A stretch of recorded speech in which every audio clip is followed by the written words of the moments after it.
पिछले किस्त में मैंने आपको बताया था कि किस तरह मिलान मेट्रो स्टेशन पे एक गैंग ने बाकायदा प्लानिंग के ज़रिए मुझे एस्केलेटर पे ट्रैप किया और मेरी जेब से सब कुछ निकाल लिया। मेरा वॉलेट चला गया, एटीएम कार्ड्स, क्रेडिट कार्ड्स, तमाम करेंसी चली गई। मैं किसी तरह ऑफिस वापस पहुंचा। ऑफिस ने मुझे फौरी तौर पे 300 यूरोस कैश अरेंज करके दिए ताकि उस दिन की और अगले दिन तक की जो मेरी ज़रूरतें हैं वो पूरी हो सकें। और मैं ये इस वक्त समझ रहा था कि ये 300 यूरोस मेरी ज़रूरत से ज़्यादा हैं, क्योंकि मेरी वापसी की फ़्लाइट अगले दिन आफ्टरनून में थी। मगर मुझे क्या मालूम था कि मैं अगले दिन कराची वापस नहीं जा रहा हूँ, बल्कि एक नई मुश्किल की तरफ जा रहा हूँ। एनीवे, नेक्स्ट मॉर्निंग मैं अपने वक्त पे तैयार हो गया। चूँकि मेरा टिकट बिज़नेस क्लास का था, इसलिए एयरलाइन की तरफ से कॉम्प्लीमेंट्री शॉफर ड्राइवन कार मुझे लेने होटल पहुँच गई। मैंने अपना सामान गाड़ी में रखा और एयरपोर्ट की तरफ रवाना हो गया। अभी चंद ही लम्हे गुजरे होंगे कि मेरी गाड़ी की स्पीड कम होने लगी और आहिस्ता आहिस्ता करके गाड़ी तकरीबन रुक गई। जब मैंने बाहर देखा तो रोडों पे ट्रैफिक कम्प्लीटली जैम था। हर तरफ गाड़ियां ही गाड़ियां नज़र आ रही थी। मुझे समझ नहीं आया कि ये क्या हुआ है, आज इतना ट्रैफिक क्यों है। ऐसा तो कभी नहीं होता था। मैंने अपने ड्राइवर से पूछा कि क्या मामला है, क्यों इतना ट्रैफिक है आज। उसने कहा, सर आज मेट्रो की स्ट्राइक है। तो उसने मुझे जवाब दिया कि सर, हज़ारों लोग रोज़ाना मेट्रोज़ में अंडरग्राउंड ट्रैवल करते हैं। आज चूँकि मेट्रो की स्ट्राइक है, लिहाजा वो हज़ारों लोग ऊपर ग्राउंड पे आ गए हैं। अब आप अंदाज़ा लगा सकते हैं कि इस वक्त मिलान की सड़कों पे ट्रैफिक का क्या हाल होगा। बेपनाह ट्रैफिक था, शदीद ट्रैफिक जैम था। मैंने घड़ी देखी तो उस वक्त मेरी फ़्लाइट में तकरीबन 4.5 पौने 5 घंटे बाकी थे। मैंने सोचा कि हम लेट हो जाएंगे इस ट्रैफिक की वजह से, लेकिन कितना लेट होंगे। हम घंटा, डेढ़ घंटा, 2 घंटे लेट हो जाएंगे, मगर फिर भी मेरे पास काफ़ी टाइम होगा अपनी फ़्लाइट को कैच करने का। हम बैठे रहे, गाड़ी बिल्कुल स्लो स्पीड पे आगे बढ़ती रही।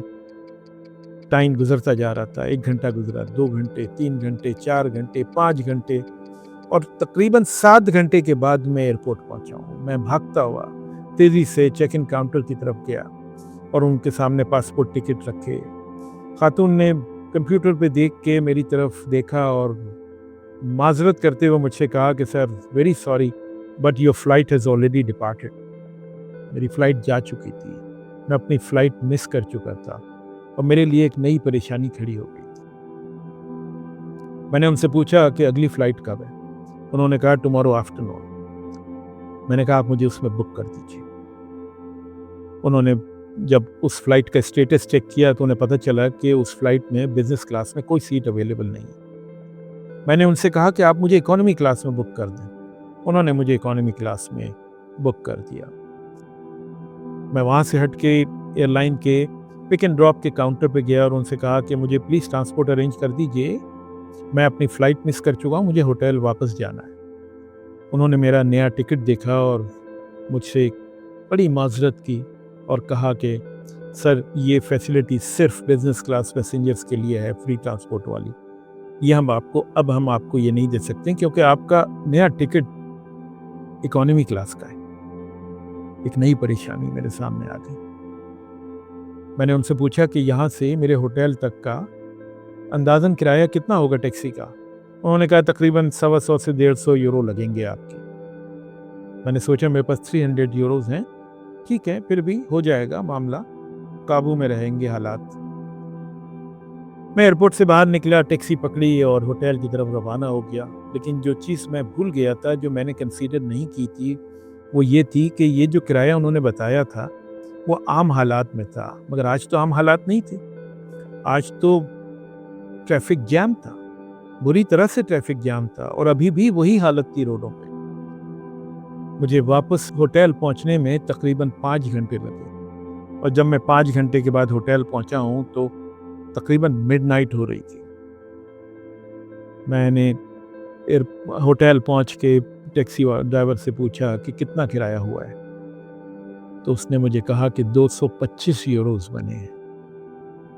मेरे पाँव के नीचे से ज़मीन निकल गई क्योंकि टोटल 300 यूरोज़ मेरी जेब में थे। 225 यूरो इस वक्त बन चुके थे। मुझे अगले दिन सुबह फिर टैक्सी के ज़रिए एयरपोर्ट जाना था।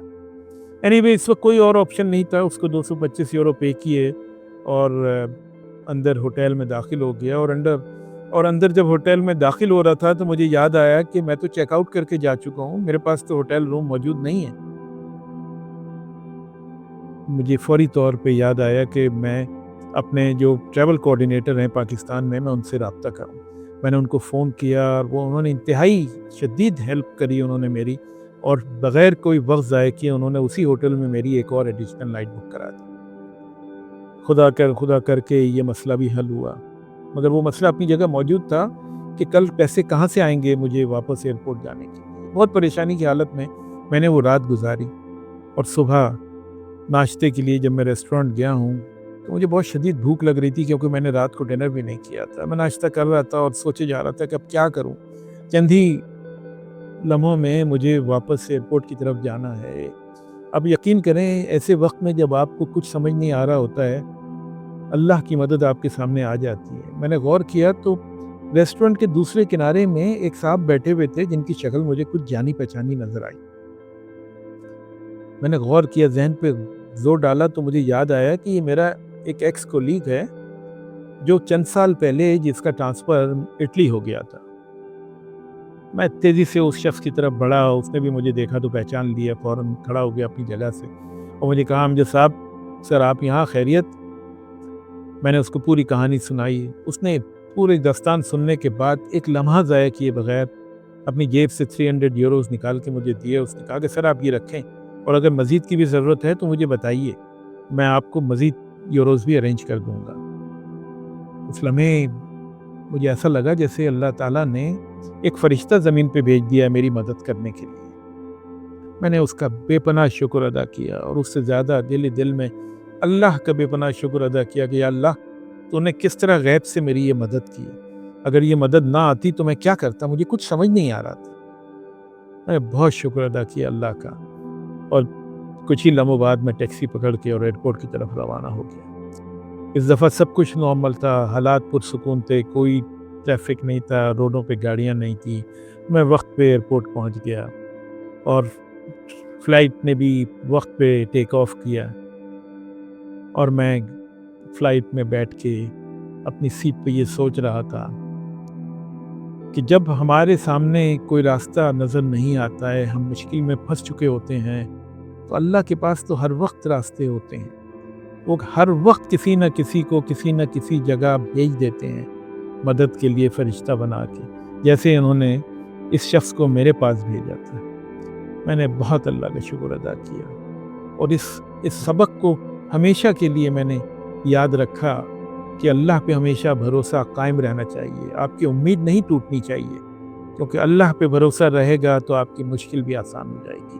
اللہ آپ کو کسی بھی طرح اس مشکل سے نکال لیں گے، بس بھروسہ آپ کا اللہ کی ذات پہ ہونا چاہیے، یقین کامل ہونا چاہیے، مکمل بھروسے کے تحت آپ اس پہ بھروسہ کریں۔